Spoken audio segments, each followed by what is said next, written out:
last week and this week. Oh, he came here 2 weeks ago, for the previous meeting, and this meeting he will be doing his first speech. Please welcome Ian.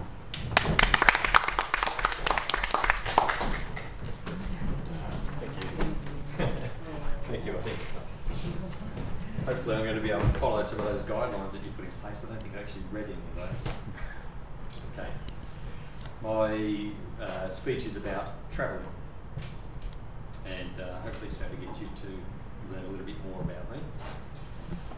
Travelling is something that I've always wanted to do, and it's something that I believe can take you places and get you to meet people that you've never met before, go to places that you've never seen before, experience new people and new cultures. What I like most about travelling is that the discovering of new places, discovering new people, the spontaneity, the fun and the excitement that travelling can generate. About me, I grew up in Melbourne, Victoria, in Australia, and lived in the mountain areas near where Toastmaster Peter actually is, somewhere nearby there. And as a kid, I was never really inside doing things. I was always outside playing football, always playing cricket, playing soccer, playing basketball. So I played a lot of sports, did a lot of things. Never really sat inside watching TV. And part of that was always out with friends, always out riding bikes, going to other towns, meeting other people. One of the biggest trips that we did was going to the beach one day. We would have been maybe 13. We rode 80 kilometres to the beach just to go in there for summertime to spend the summer.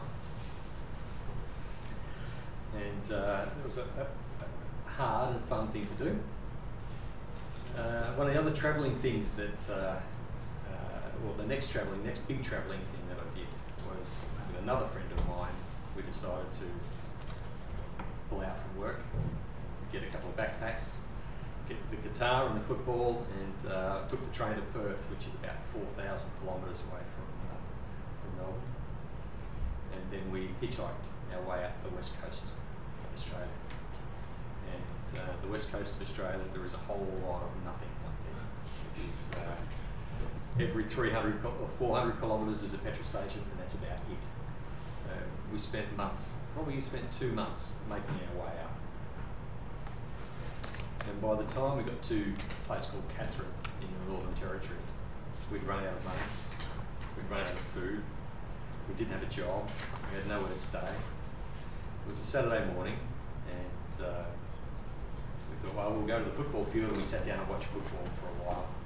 And because we're from Melbourne, if you're from Melbourne, it's considered that you're born with a football in your hand and you know how to play the game. So fortunately we could, and we did. So by the end of that day, where we thought we were going to die and starve to death in Catherine, by the end of the day we had jobs, we had a place to stay, we joined the football club, we'd gone out with a bunch of people for dinner, and everything was fine, and stayed there for another 12 months working and living up there playing football. From then on, a lot of jobs that I've had all revolved around travel. So my next few jobs, I would spend a lot of time away. I'd spend years, well, probably the next 5 or 6 years, every year I'd be going twice to Europe, twice to America, 3 or 4 times to Asia.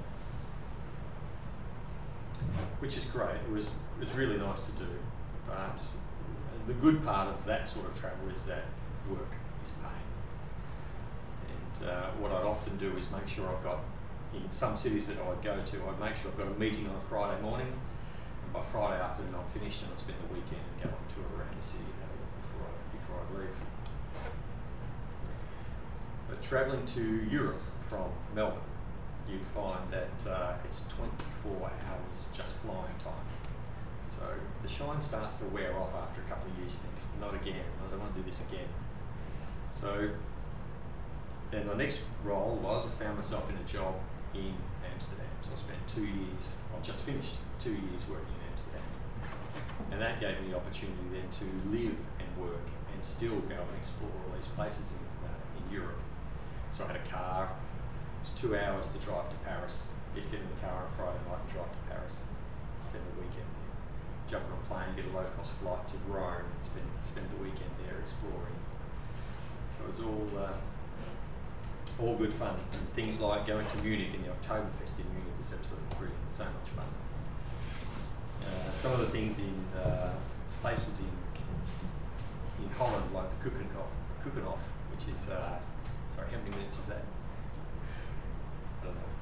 One more, okay.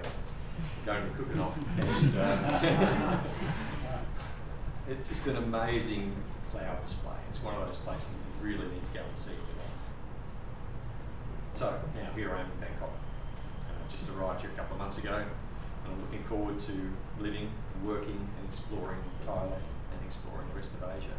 I'm going to have a lot of opportunity to do that here. And looking back, I always knew that I wanted to travel or needed to travel. I just had the urge to travel all the time. So my jobs now have allowed me to do that. And most of the time I haven't really planned it. It's just turned out that I ended up with a job that's got me here, or a job that's got me there. And so each time these opportunities come along, I just grab a hold of them, hang on, and enjoy the ride. Okay, thank you.